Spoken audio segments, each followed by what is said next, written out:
Hello, my name is Wayne Alexander, and today we're going to be taking a look at connections. Connections is a new functionality available in CRM 2011 that is in the process of replacing relationships in CRM4. Relationships in CRM4 was slightly limited in the sense that only selected entities you had the ability to create relationships with. Um, Connections, however, allows you to create a relationship with any entity within CRM 2011, including custom entities as well. I'm using the web version of CRM 2011. I can confirm it's exactly the same process in the Outlook version. Okay, so let's first of all take a look at connections. And what I'm going to do is I'm just going to navigate over to the accounts section of CRM, and I'm just going to select a record so that the icons within the account CRM ribbon becomes active. And there's an icon here which is called Connect. Now, if I was to click on a drop down to connect, what the system is saying, do I want to connect? In other words, do I want to create a relationship for the Cloud9 record to another record in CRM or to me? I'm going to go ahead and select to another record. And when I do, the first thing the system wants to know is, okay, what's the other record type to connect this account with?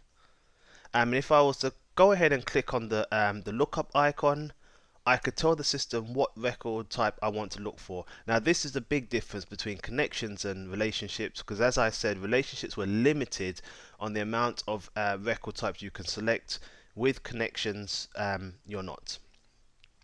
Okay, so I'm going to go ahead and select contact, and I'm going to pick Wayne Smith and click OK.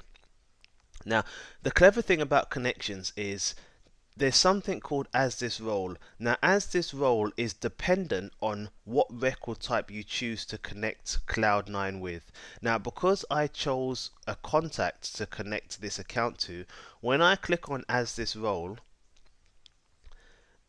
it will show a list of responses or roles that are applicable for a contact to be related to an account, i.e., champion, former employee, decision maker, child, friend, stakeholder, colleague, employee, so on and so forth. So those are the different options. Now these are bog standard options that you have in CRM 2011.